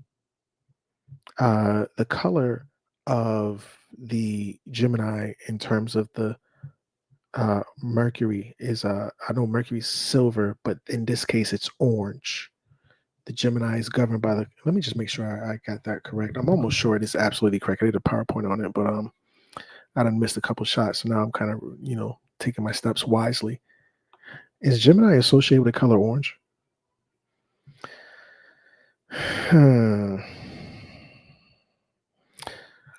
Okay, so it's saying no, and I can't really remember where I got orange from, but orange is associated with Gemini somewhere down the line. Don't quote me on that. But ultimately, yes, we are approaching his season, which is Gemini season. In some way, shape, form, or fashion, I can't remember, but associated with orange, and he was called the Orange Man during his first presidency. I don't know if y'all even remember that, or if people call him that anymore. But that first president, they called him the Orange Man. Can I add a little bit of value to that real quick while we're dealing with the celestial bodies and you're dealing with what you were expressing about orange? This is happening this week, y'all. A lot happening this week. This week, full moon, known as the strawberry moon, will appear to be red or orange. 10. There are no strange happenings. Sounds similar for the conscious mind. Right. And yeah, the family saying orange is the new black. So yeah, so now we are in Gemini season, the season of Donald Trump. And I was talking to the minister about looking at us, not quite in terms of Gemini, but looking at us in terms of June. So we saw family, let's just be 100%. This whole situation with like the minister and I, it kind of just came about. Let me just switch this real quick to make this. No, I don't got to do that. I can just show you. Where is his? Where is his at? I'm just going to put the overlay for the minister to point something out to the family right here. Family, Juneteenth as a national celebration didn't happen until Joe Biden. Prior to Joe Biden, Juneteenth was not a federal holiday. It was something black people in Texas celebrated. A lot of black people in America don't even know any what is Juneteenth? Nobody knew what Juneteenth was. That was a Texas thing. Some people celebrated in the South and whatever, but a lot of black people didn't know about it until Joe Biden made it a thing. So now Juneteenth comes around, and when Joe Biden talked about that, the minister went off then the next year, and he's gone off every single year. But what they did was, instead of making it about Juneteenth, then they made June Pride Month. Remember, so first June is Pride Month. I'm sorry, it's Juneteenth. Like, okay, cool. Then the next year, it's Pride Month, and we're like, okay, I thought it was Juneteenth month, but apparently a month can have several different whatevers, layers of celebrations. So after Pride Month, it became Men's Mental Health Month. So now Juneteenth has gone through several layers on top of, now we're celebrating. Basically, family, let me help you understand what I'm saying. They're tapping into energies. The whole July 4th thing, that's not because something happened on July 4th. No. Independence Day in real life is not July 4th. The only reason they attribute it to July 4th is when a celestial alignment happens. December 25th, celestial alignment. They're harvesting ancient energies. It has nothing to do with any history. Those are holy days and sacred days. Crumb, why is Thanksgiving always on a Thursday? They're synchronizing these things. Crumb, I don't know when Easter is. Easter was this day and it's that day, and now it's April Fool's Day, because it's synchronized based on astrological happenings. In June, they're tapping into that. They try to do it with Juneteenth. The minister went ape-ish. They tried to do it with LGBT month. All of us kind of didn't like that. They tried to do it with Men's Mental Health Month. That really didn't take off. Now Trump is in the building. No more Juneteenth because Joe bought you that. No more Pride Month. Joe brought you that. Now June, because they're dealing with the energy, Trump is going to rearrange June, and he's going to make that a nationalist energy. And we're gonna flaunt our military power, talk lightly, and carry what, minister? Big stick. Y'all gonna see the nation today in June. Big stick. Now, since we on the celestial conversation, I also put June in the geometrium calculator. For those who remember, we used to do this a couple times a month. But June, the word June in the geometrium calculator, you get Lucifer, the Redeemer, is suffering enough. Elon Musk shows up. A couple more things in here that I saw it was quite interesting, caught my attention. Satan has returned. This is all based on the term June in the geometrium. History dies. The truth dead. I don't know what that is. The cold lawyer companion. Determining zodiac was another one that I thought was pretty interesting. Elon Musk appears again. Now I'm gonna click on Elon Musk because he was just in the news. Now he's out of the news. That's the way it works. Elon Musk itself returns back to the term June. It returns back to the term Lucifer, the Redeemer. This is just me clicking on the term itself. So from Satan has returned. Wow. Crazy. crazy stuff. This is me just plugging the term June in the geometrium itself. Pedro Sanchez was interesting too. Pedro Sanchez, if you don't know who that is the president of Spain. He's the current sitting president of Spain. It says, living God, dear citizen, Holy Ghost, spiritual cloud, for suffering because the brightened morning star. So we see these Anunnaki return.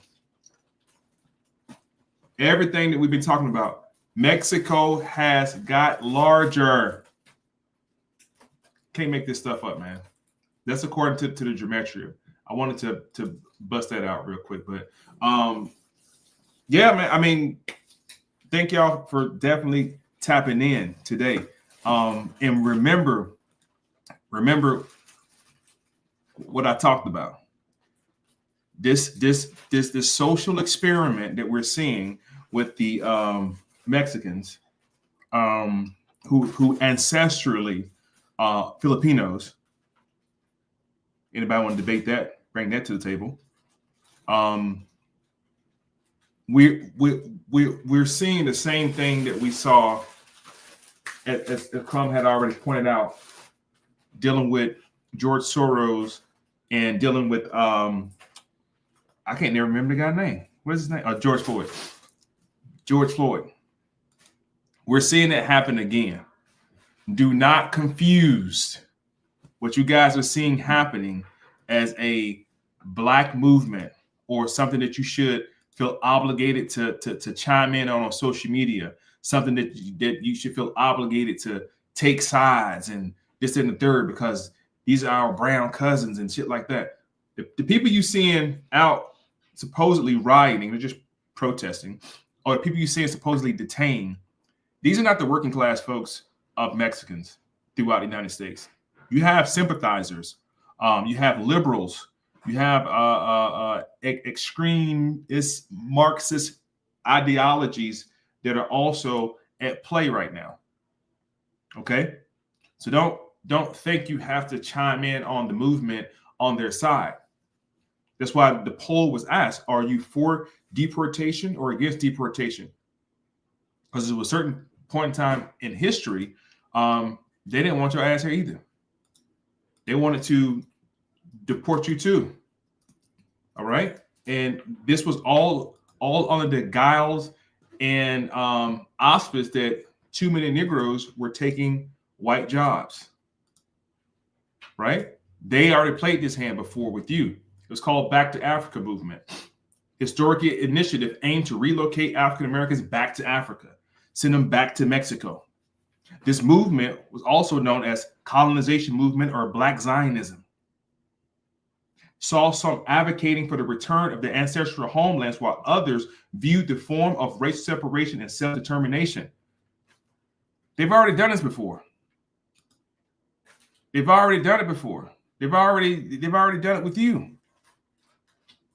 This movement is what you should be focusing on, because it's still happening.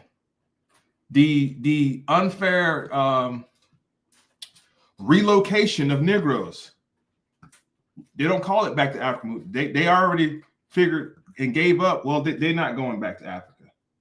So the next great movement is something that we all have been seeing, whether you lived in DC or New York or down here in Atlanta. Y'all know what it's called? Gentrification. If we can't get rid of you that way, we'll just push you out. Gentrification is a complex process of neighborhood change characterized by the influence of wealthier residents, increasing property values, and displacement of original resident. American Indian. Displacement of original resident, the Mexicans in California, Nevada, and New Mexico. Displacement of original resident, often leading to change in the neighborhood's culture and economic landscape. They've been doing this. This is called, watch this. What is socialism? Socialism is a political economic system characterized by the social ownership of the means of production, typically controlled by the state or government, as opposed to private ownership. Private ownership is what Tulsa was. Weeksville, New York, North Carolina, Rosewood, Detroit. Those were private ownership based situations. It's based on the idea of collective. The demo system, the Democratic Party, is a collective. It's called the under the illusion of inclusion, that your vote count. And they find a common thread. Trump hate black people. Trump hate gay. Trump, and they try to get everybody together under that same ideology to move on their hidden agenda. Crum just told you, private wars, secret wars. Apologize, secret wars. Minister, could I share something with you real quick? Please. I found this to be a little disturbing. I want to see what you and the listening audience think. Let me know if you can or can't hear it, please. Trump says he wants to deport homegrown American criminals. Yeah, we can In hear. an interview on Tuesday, the president said he would. You said no audio? No, we can hear just fine. Oh, yikes. Sorry. Let me try it again. Sorry. Love to deport American criminals to be imprisoned in El Salvador. He defined homegrown criminals as, quote, the ones that grew up and something went wrong and they hit people over the head with a baseball bat and push people into the subways just before the train gets there, like you see happen sometimes. Experts say there's no legal pathway to deport a U.S.-born citizen. Read more at Forbes.com. Trump says he wants. Forbes is pro-Trump. Forbes is one of the biggest Trump supporters of all time. Remember how we know, I'm trying to think of it, like ABC is, Trump sued a lot of them. Trump sued ABC, he sued, and he's winning. But Trump is also, he's been talking about after he gets done with immigrants, he wants to start deporting some of these goofy Americans as well. Get them out of the country. We're better off without you. What say ye?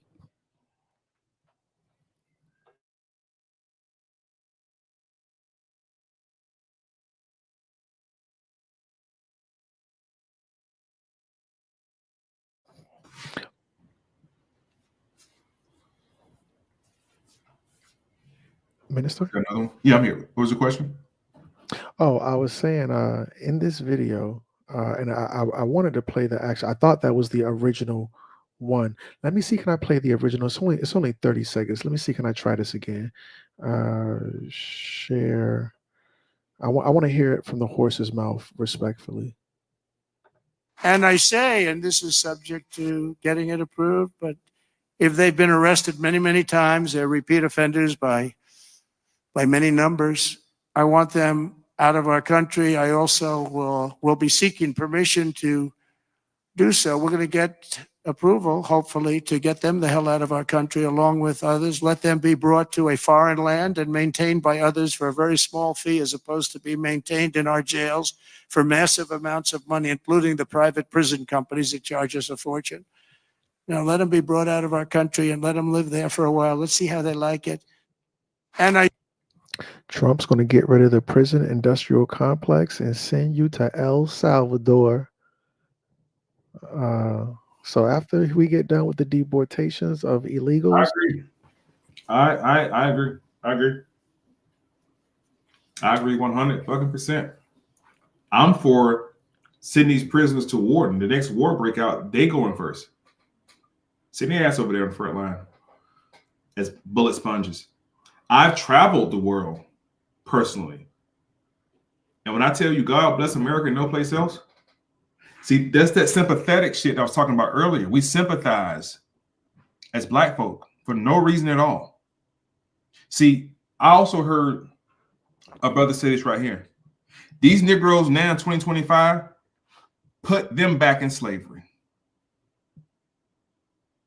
Put these Negroes back in slavery in 2025. The ones that came out of slavery were for building community, family, having something, improvement of lives, W.E.B. Du Bois and many others, harm rebels, political sense. You can't even turn TikTok on with somebody's ass in the air. Put these niggas back in chains. I say. I agree with him. Send them away from here. I've been all over the world. Now, there's beautiful places all over the world, but I wouldn't want to live nowhere but right here. This is the only place at 3 or 4 in the morning you can go to 7-Eleven or Quick Trip and get you a Snicker bar and a fucking Coke if you want to. But along with that said, send everybody there. Send all the homegrown terrorists there. White folk, by far, are the worst criminals in America. So as soon as he said, send them somewhere else, your black mind went to you. Why? Psychoneurosis. That's why. You think that you're the criminals. No, white men are in numbers outweigh our numbers. And pedophilia and white collar, blue collar crimes, low level crimes, drugs, rape, larceny, they outnumber us 10-1. We're only 14% of the population, but we commit 80% of the crime. So I'm giving you numbers and facts, not my opinion. Facts are more reliable than opinions. We got to get out our feelings, man. We're in our feelings way too much about nonsense. Watch this. The bombing of a church in Mississippi. According to They've been doing it. You thought the South Carolina church shooting was the first? No. Send all the ass to El Salvador. Send them to Antarctica. And if your black tail act up, send you too. Because I don't want you around my family. I don't want you in my neighborhood. I don't want none of them YNs in my neighborhood. Put them niggas back in chains for at least 400 more years. When they come out them chains, maybe they'll be right. I yield the floor.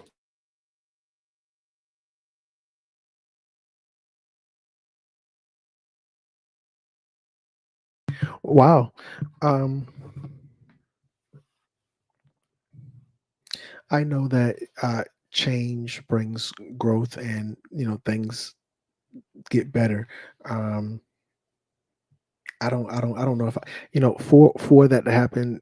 Someone was saying, I don't know if this is 100% true or not, but we're gonna have to get rid of the Constitution, and to a small degree, it does kind of see like we're about to get rid of the Constitution. There's already been talk of getting rid of the 14th Amendment. And let me, while we're watching this, I'm just going to Google it on my side real quick. Give me just a second. Is there speculation or talks that California wants to get rid of the 14th Amendment? I don't know if it's the 14th or 19th or something like that. What amendment are some states trying to get rid of?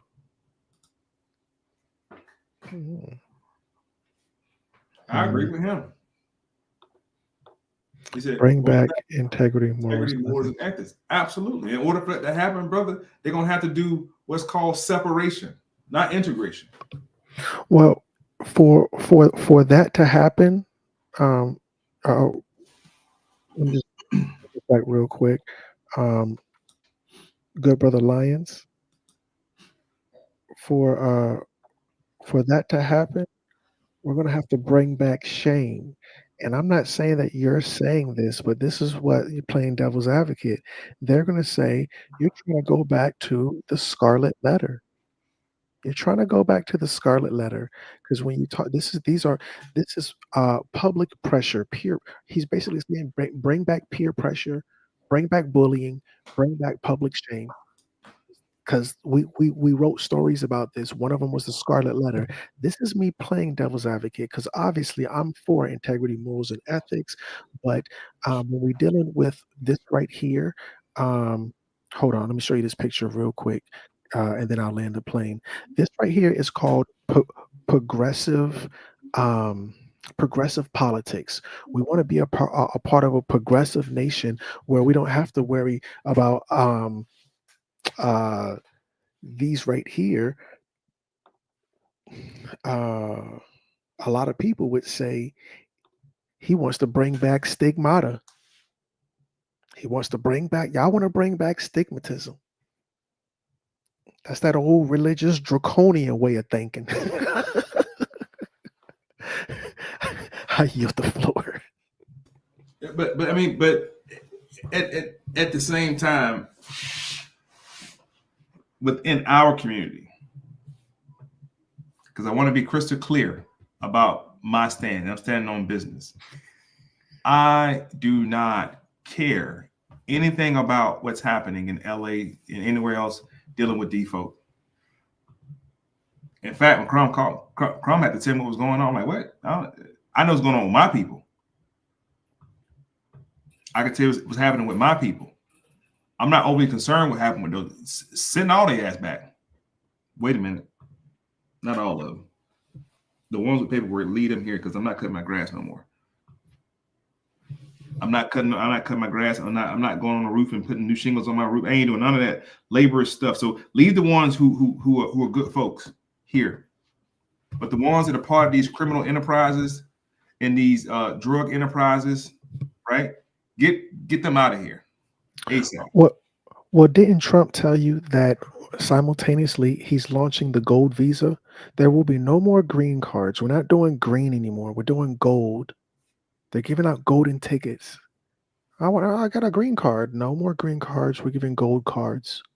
The golden ticket. The immigrants who come are going to be high value. We want high value. Kevin Samuels, high value men, high value women. Bring your high value babies. Right. But we don't want no riffraff. We no riffraff. And see, America has learned, because the first go around, when they opened up the borders, here's what they said. Give me your tired, your poor, your huddled masses yearning to breathe free. The wretched refuse of Timon Shore. Send these, the homeless, the tempest tossed to me. I lift up my lamp beside the golden door. This is what these Mexicans are seeing, because this was the American alma mater before it was the American dream became the mantra. But this is the alma mater of America right here. You can be poor. That's why the East Indian and everybody show up to our front doorsteps, poor, deprived, etc., etc. And you see them in 10 years owning 2 or 3 gas stations, and your black tail still living in the projects. This is the promise. This is why the Mexicans are flooding the border. There's a promise out there for them. Hey, pull up over here. We got you. Free enterprise over here. Now what's happening? Oh, too many came. And now the black unemployment in California is ridiculous. Why ain't nobody talking about that? Chicago. Yeah, we ain't got to talk about Chicago. Just Chicago. New York. We saw during what was that? During the Biden administration, they put them up in nice condos and apartments. They still complaining. We just saw the northwest part of the country, these El Salvadorian gang members taking over the neighborhoods. But y'all sympathizing with ICE locking them up. You better be looking all you're doing is locking them up and not knocking them across the damn head to get them out the country. What's the worst going to happen when they get them out the country? All of them. What's going to happen? Jobs are available now. And I'm telling y'all this because, see, one more point.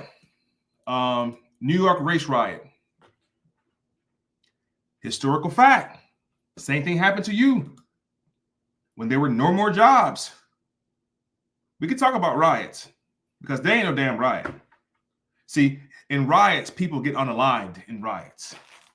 That's a protest, what you're seeing. These are riots. These are your fights right here. Why are you sympathizing with them? Do you see them out in the street bleeding, dogs, water hose? No, you don't. You do not. You do not see that. Nowhere out there. New York race riot stems from the fact that these Irish poor immigrants who just came in the 1920s had no job skills, had no jobs.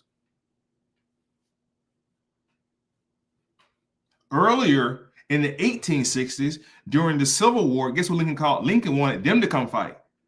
And they got pissed. Why aren't you getting these Negroes to come fight? Because the Negroes had jobs. Don't y'all pay attention to the movies? Or y'all just being entertained? 12 years a slave. Hold on. 12 years a slave. Don't y'all pay attention? Look. Black family. Together. And guess where they was at? In New York. They were in New York. The family was. Before they sent them down the road. Or y'all not paying attention to what was going on? New York race riot. Back to this. This is stemming from that. Overpopulation of immigrants being in the location, not being able to get work. The next thing is violence. The first law of nature is self-preservation. They have to survive some kind of way. That means if they're surviving and thriving, there's a population that's not doing so well. In this case, the Jews in the ghettos, the Irish and the Italians and the Dutchmen had no jobs. The Negroes had all the jobs. So what is the next thing that they did? They unionized. And Crum talked about the union already. The power of the union. Watch the series The Godfather of Harlem with Forrest Whitaker. You're going to see those mafia folks unionizing. And once these white folk unionize, watch this, the gangs in New York. Once these folks right here unionized and got together, when the Italians stopped hating the Italians and the Irish got together, and go watch these movies and pay attention. Stop being entertained and pay attention. Pay attention, y'all. Once they got together, they unionized. Black folks didn't stand a chance. They ain't what they call a snowball chance in hell. When these folk got together and unionized. You're not going to pour no concrete in New York without coming through us. You ain't going to put a brick on no building without coming through us. We own the concrete yards. Go check the receipt if you think I'm lying.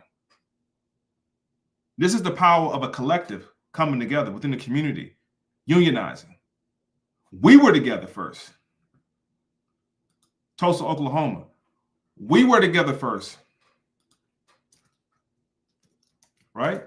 That's why when we say things like Black Wall Street, y'all think it's just some cool ass opportunity of a bunch of entrepreneurs together. No, this was the last stronghold of us being together. For us, by us. FUBU. For us, by us. We weren't studying them white folk. We weren't trying to go sit down with them and be in their communities. It was all a farce, they call it. 1960 Civil Rights Movement. This crap did that. This crap destabilized you. That's why King said to Harry Belafonte, I'm afraid I've integrated my people into a burning building. This was the worst thing that happened to us. Though no other race come to America trying to integrate with nobody. The Mexicans out in LA right now, they never try to integrate with nobody. They ain't trying to eat your counters. They ain't studying your food, your soul food. Heart, diabetes, and swollen ankles. They ain't studying that shit. They'll eat their tacos and go about their business. Hell, by per capita, we spend more money on Cinco de Mayo than they do. We buy more Coronas and buy more tequila and Dos Equis and all this stuff than they do. We take more trips to Mexico than they come here. Psychonegrosis. We done lost our black ass minds. We don't stand for nothing no more. Anytime there's a movement or something popping off or going on, we jumping on board. We socializing ourselves with it. And this is why Noble Drew Ali teaches that according to science, the word black means death. Which two sciences? Political and social science. We dead. Civil mortis. Man, y'all better wake the hell up, man. I yield the floor. Forgive my passion.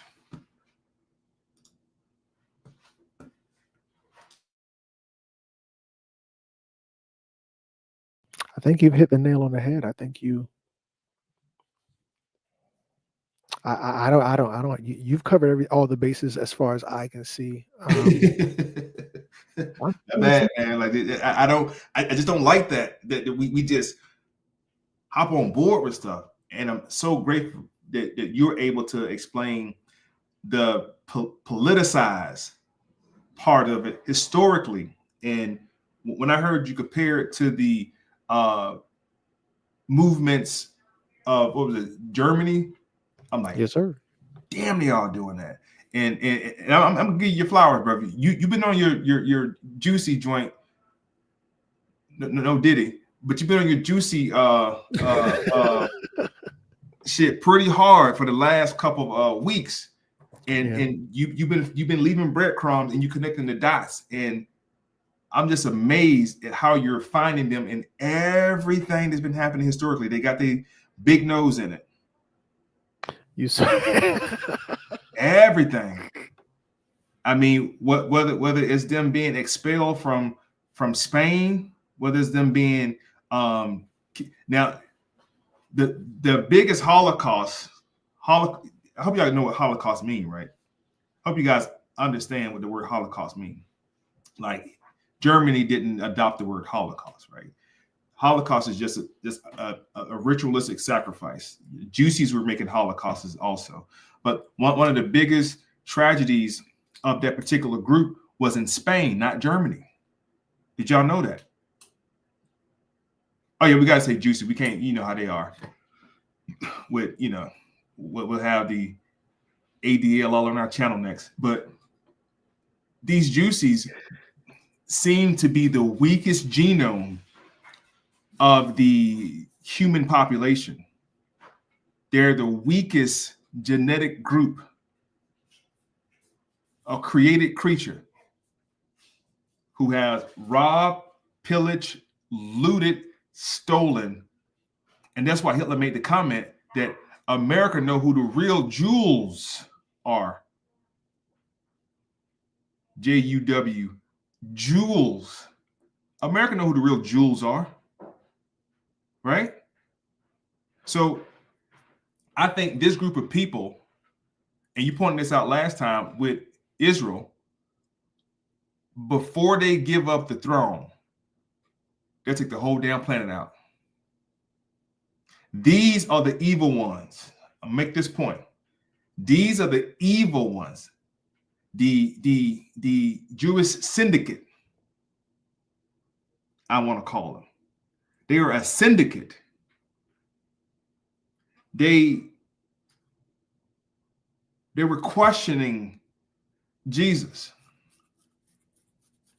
I'm talking about not the blonde-haired, blue-eyed hippie dude, but the real Yeshua HaMashiach, or Isa el-Maryam, the real Jesus. They questioned him on who he was.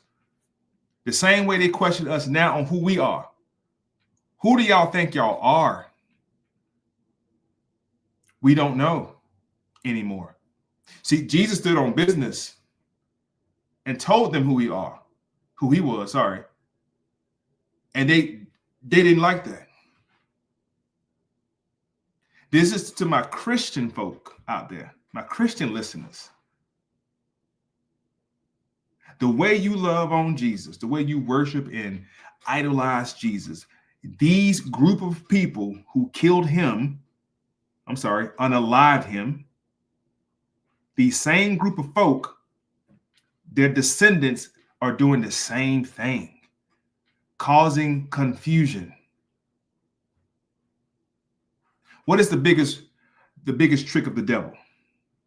Is to make you think he does not exist. What is a devil? A devaluer. Anybody that devalues human life is a devil. These juicies been doing this. That's the part that's like, why is this such a big deal now? Why is it such a big deal now? These dirty vagabonds, and I mean dirty, nasty. These juicies never have had a civilization. Find me one. I'll pay you for it. Find me a juicy civilization. You're not going to find one. I mean a civilization, not a society, not a group of folk living together, a civilization. See, civilizations add value. Devils devalue. Anything these juices had their hand on, had their hand in, they stole it or took it. Always. Watch this.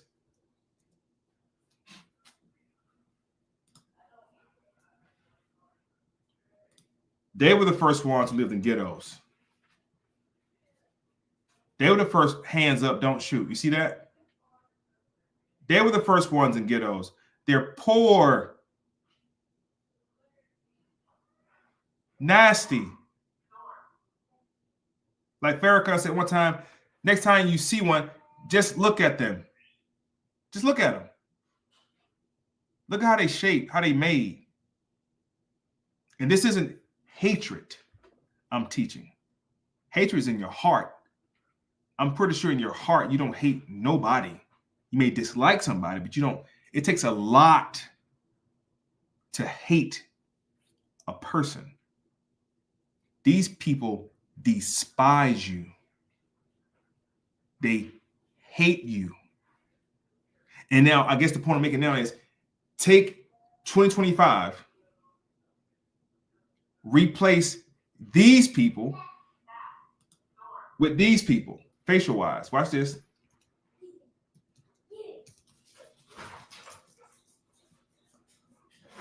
Oh, now you sympathetic now. Oh man, we gotta send money to help these people right here. Same people. Not that they're juicies, but in their hearts of heart, they don't like you either, Negro. They ain't got nothing for you. Zero. Nothing for you. If they can come into California and take all the jobs away at a lower wage, they're taking it. They're going to take it. They don't care about your black ass or your car note or your house note or none of that. That's why I say get rid of them. Get them out of here. ASAP. Get them out of here. And if you're going to be sympathetic and empathetic to them getting out of here, there's something wrong with you, honestly. Because they was doing, I just showed you, they was doing the same thing to you, or to us. They're trying to ship you out of here. Watch this. Watch this. 1960s riots. I'm going to keep showing you this. Look how they treated your ass when you tried to do the same thing they're doing right now. Stand up for yourself. Patriotism. Nationalism. You don't see National Guard going upside their head, do you? No. And these were peaceful protests. You see all the smoke and the fire and the flame? These Negroes didn't come down there with no rocket launchers in their hand. The police did that.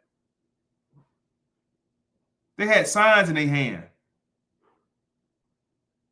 Peaceful that's why they're running. So why the stores on fire? Why all this smoke? Because the fire department did that shit. So what they're doing in LA right now is a peaceful protest or a rally. It's a rally. This is a riot. When they get to busting you upside your head, this becomes a riot. Looting. And we saw it during the George Floyd situation. Crumb made the point of piles of bricks just show up in the neighborhood. Ain't nobody out here got gas masks on their face other than police. How are these Mexicans got gas masks on their face and writing in perfect Times Roman English on their signs? Houseway. Chicago. LA. These same states and locations where riots are breaking out now, we did it first. We did it. We did it already. We already did it. We just got treated the worst of the rioters. We get it the worst when we do it because they ain't got nowhere to send your ass but to the prisons. And the prisons are packed to the gills at this point. But these folks right here, oh, get them out of here. Y'all want to act right, y'all can go home. And somebody in the comments said it earlier about this being there. No, they lost the fight. Y'all remember the Alamo? They lost. So the deal was you lose, you got to go. And they lost. And again, this is not hatred. I'm cool with Poppy them. I have no quorum with Poppy them. But if it's between my folk and they folk, and my folk all day. FOE. Family over everything. At least in my opinion, y'all my family. So I'm going to choose my folks over other folks any day. I don't care what they got going on. I sympathize. I mean, is it right how they're doing it? Probably not. But it's no different than how Joe Biden was putting the kids in cages. We ain't heard anything about them kids, have we? DHS, what they call Department of Human Services, DHS ain't saying nothing about nothing. Ain't no cases open with DHS. Child support ain't coming after the Mexican dads or nothing. Nobody's coming after the people. It's you, Negro. You are the last in and last out of everything. So next time you watch the news, just pay attention for the next couple of days. Pay attention for the next few days. Pay attention to what's happening. Look at how they're being treated and corralled. Now, don't pay attention to the news. The news gonna hype it up. The news gonna hype it up. Because I guarantee you right now today, y'all probably don't see more about this than damn BET Awards. And BET Awards was beautiful. I've never seen this was the best version of how we're supposed to look as Black folks, as entertainment, because it's all entertainment, first of all. You can never see us doing it big politically, but entertainment-wise, we got it on lock, pretty much. And the Juicy's run that shit too. But BET Awards was the best version I've ever seen of us, representing us. But you're going to hear more about these riots. And you're going to see some Black protesters out there with them too. They're going to be out there. Afro-Latina. And I don't even deal with that word. Afro-Latina. And we didn't really have time today to get into the historicity of where they even come from in the first place. Just pay attention the next couple of days, family. Pay attention to what's about to happen. And I think the good brother Crumb had already put it out before. Listen to me now, believe us later on in the future. And if you have enjoyed this live, tap in, come check me out in person, June 28th, whether it's going to be in person or through Zoom, crumtv.info/events. Get them tickets. Pay-per-view only. I mean, we're not going to turn the live on and just go live on this free. We give y'all a lot of free stuff. Lots of free information. Crum been doing an amazing job these past couple of days. Tap in, get the virtual tickets. Let us know what you think. Pay attention. He said, please do a video on Afro-Latin. Oh man. Oh boy. That's going to be a 3-day, 3-4 day situation. At least 3 or 4 days on that. Pay attention to what's going on in the streets, man. I appreciate y'all so much for tapping around. Like I really ride. I really ride for us. You know what I'm saying? And you guys are part of the reason that I do it. You guys are part of the reason why I do it. Will the recording of the live be sent to those who purchase tickets? There's going to be a link for you to watch live as we're doing it. It's going to be live in person. It's pay-per-view. You're going to see, if you get a live ticket, you'll receive a link to tap in to watch it live. So yeah, it just, if you don't have a ticket for the live or in person, you just missed it. And I'm pretty sure that we'll send out clips and teasers for those who didn't watch it or didn't tap in. Dr. Hope, it's an honor that you're going to be in the presence, even virtually. Send us some love virtually. And if I'm not mistaken, I think we're going to do it via Zoom. If I'm not mistaken, that way you can interact. You can interact. It won't be like this. We got to type in the comments and chat, which is fine, but you get to interact live in person. Also, and there will be a section, a time for question and answer. Okay. So yeah, okay, there it is right there. I will record for those who want to see it later. Absolutely. There we go. All right. So once again, family, man, appreciate y'all for riding. And listen, I get passionate, man, when it comes to our folk. I just don't want nobody to pull the wool over your eyes when it come down to information. Okay. Don't let nobody put the wool over your eyes, man. We've been doing this. We are a resilient race of people. We are a resilient race of people. What Benjamin say? See y'all in Benjamin said, see y'all in hell. That means he believes in hell. But anyway, thank y'all for tapping in, man. It's been real. As always, when you see that, click notification button, whether on my channel, Prom TV, hit the notification button, man, and tap all the way in to catch us. Okay? And remember, you are a mighty race of people, man. I promise you are. History tells us that. History tells us that. And in the words of echoing the sentiments of the Moorish Science Temple, you are not black, you are not colored, you are not Negro. Those are all labels given to you in 1776. And those labels lasted till about 1865. This is a new era in time where you must proclaim your free national name and worship under your own vine and fig tree. Nationality is the order of the day. In the words of the good brother Crum, I'm going to leave y'all the same way y'all found y'all, and that's peace and love, family. Mandinka. What food stuff that you talking about? That's African. I know.